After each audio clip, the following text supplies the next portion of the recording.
My wife cheated, so I tricked her into publicly admitting to having the affair and having an STD. In college, I met the woman who I thought was my one. We dated for about 2 years and had a big wedding after a 10-month engagement. Her family was pretty well-to-do in a small southern town. We were both continuing our educations, and I was also working to support us. I was pursuing a master's in engineering while she was finishing her doctorate in anthropology. Over the summer, an opportunity came up for her to make some extra money going as an aide on a religious studies trip to Jamaica. I didn't hesitate when she asked me about it. I mean, she was going to visit Jamaica and get paid for it. I saw no downside other than missing her being at home for 6 weeks. Little did I know at the time, she had been doing it with the professor the whole time. He had hung out with us, smoked with us, drank with us, and I considered him a friend. He arranged the trip for a couple of months, and it was a big getaway for them to bang all over the island. I was clueless and happy, went about the weeks while she was gone, taking extra shifts so I could match what she made in our account and surprise her. What a dummy I was, right? One of the students from the trip actually seeked me out to clue me in. I didn't believe him until I started looking for evidence on my own. I broke down and checked her text while she was sleeping and there was nothing there. There was also a few VMs, so I decided to listen, and there it was. A message from the giant jerk saying how excited it was that I almost caught them. I opened up her laptop and hit the emails after that. It was piles and piles of stuff, making fun of me for not knowing, doing it in our bed and laughing about it. There was so much and I was so heartbroken. Still, I was too hurt to take any action. I was lost. I had no idea what to do, so I sat on it for a couple of weeks and acted normally as I could. I noticed everything now. I felt so stupid for not seeing it before. There were so many signs. One stuck out in particular. I noticed that our stash of homemade weed lube was going down even though we weren't doing it. It was obvious they were also using the fruits of my labor to do it more effectively. This really pissed me off, like unreasonably so. Hulk mad. It finally all hit me. I was a joke to these jerks, and they were using the lube that I made and doing it in my bed. I didn't hurt anymore, I just wanted to make them hurt. So, while she was studying at the library, I made a new batch of lube. I put enough weed in it for it to smell like normal, but I also added some poison ivy from our backyard to the mixture. And after refilling the spray bottle we used for application, I waited. A few days go by, and I'm working extra so I can be out of the house more, and bam, bait taken. That night, after she goes to sleep, my plan goes into action. I sneak her phone away and delete my contact while replacing his phone number in his contact as mine. I go to bed, but I can't sleep because it feels like I'm 5 years old and tomorrow is Christmas. Dawn arrives and she's in the shower. I get a text. I'm super itchy. Are you okay? Now, Lord, this is my time. I texted back, look, I thought I had cleared up, but I had a flare up. I'm sorry, but I have STDs and I guess you do now too. I heard her squeak in the shower. I'm covering my mouth, damn near losing it. After she came out, I went on to tell her that it was time to end things now. A new semester was about to start, and I kind of have a little crush on another TA. I wanted her mad. This is a woman that never got told no growing up and never had to deal with rejection, let alone from a balding dude in his 50s with STDs. When she got out of the shower, it was obvious she had been crying, but I could see the anger in her eyes. I could see how uncomfortable she was, squirming at the table, drinking coffee, mulling the situation over. Another nudge is what she needed. The reply she got to her pages and pages of anger and sadness was, thanks for the good times, but can you keep this a secret between us? I don't want to ruin my chances with anyone else. She's flushed with anger now, just seething. She gathered her keys and headed out the door without even saying goodbye. I knew where she was going. I booted up her laptop, set it to reformat, deleted her dissertation and any notes pertaining to it before following her to campus. I parked a few lots over and rushed over to his office where I find her screaming at him for giving her the STDs. There's a lot of people there, professors, aides, students, other faculty.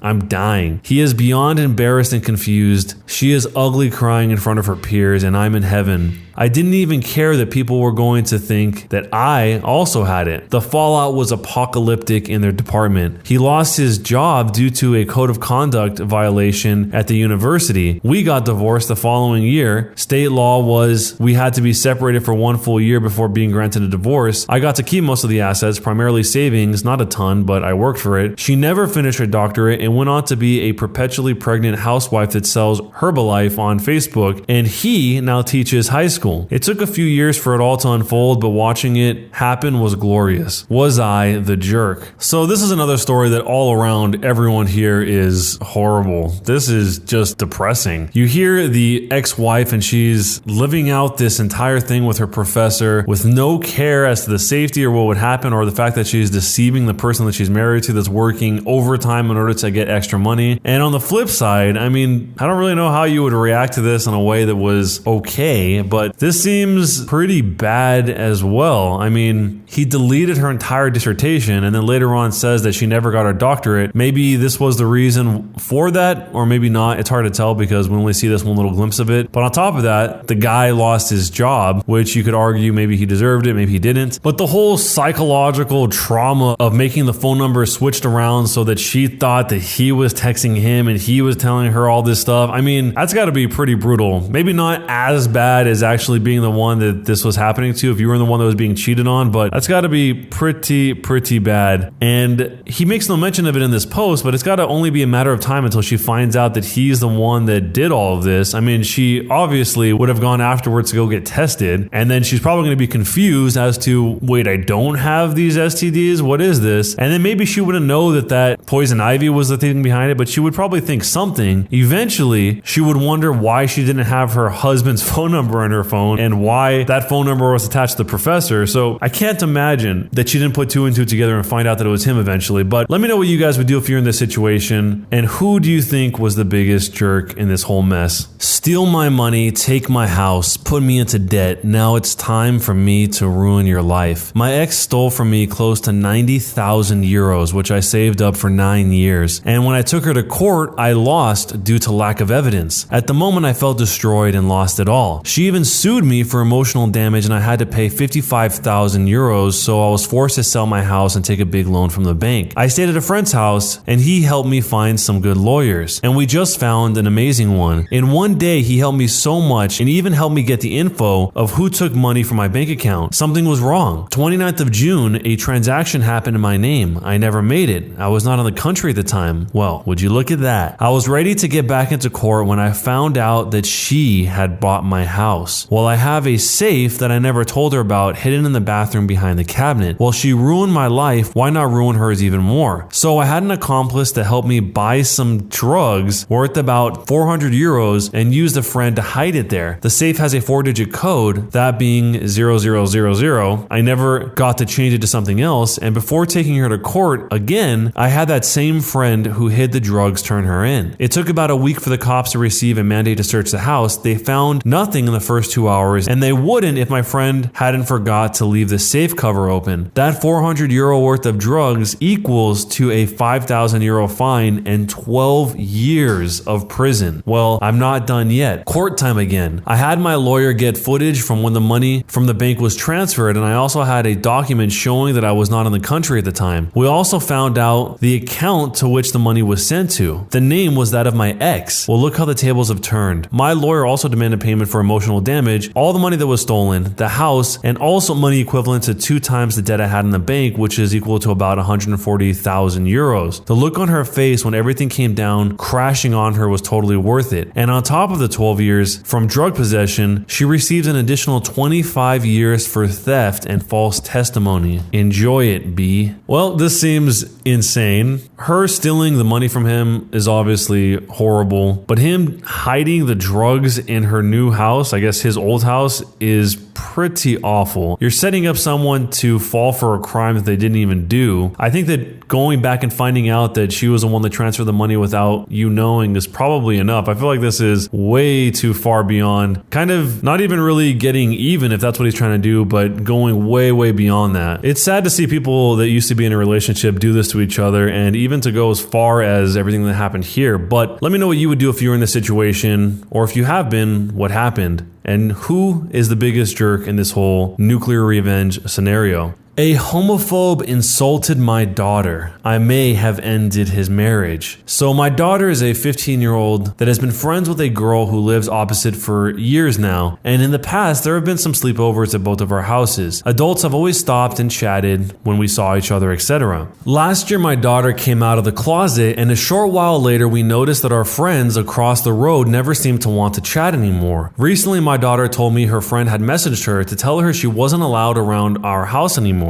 Yesterday I saw them on the side of the road and I decided I was going to have a friendly chat to see if we could resolve the issue. It didn't stay friendly for very long. The dad was acting oddly agitated when I brought it up and ended by saying, quote, "I'm not letting your cute daughter try and do stuff to my daughter. Just because you raised a freak doesn't mean we all have to like it." Now for the next part, it's important to know 4 things. Number 1, the dad had been working home since the pandemic started. Number 2, his wife hasn't and works each day. Number 3, I have been working from home due to an injury for a few weeks now. And number 4, I've seen the woman who visits for a few hours a couple times a week, and I've seen him smack her butt as she leaves. I try and stay nice and calm. I take a breath and then I press the button. I calmly explain to the dad that just because my daughter is gay doesn't mean that she would be trying to make a move on her friend. After all, I say men and women can be friends without it being frisky. Just like you and the blonde girl who keeps coming around. He got mad and started calling me some amazing names as his wife stomped back to their house. I'm guessing things got pretty bad as he left the house less than an hour later with a suitcase and a big gym bag and drove off, tires screeching. I do feel sorry for the daughter, and if I'm honest, and only for her, I did wish afterwards I'd keep my mouth shut. I'm not sorry for him though. Was I the jerk? In this situation, I feel bad for both of the daughters, for the OP's daughter for having to deal with all of this and being singled out because of her orientation, as well as the friend's daughter as well, because she also has to deal with the dad that is reacting like this, not only with this whole situation, but also that is fooling around on the side with some other woman that is not her mom. I mean, it seems like the 2 girls in this are the ones that have to deal with the worst aspect of this entire thing. The OP actually does say that if he's honest, afterwards he wished that he kept his mouth shut, which is interesting, but let me know what you do if you were in this situation and who is the biggest jerk between all of the characters.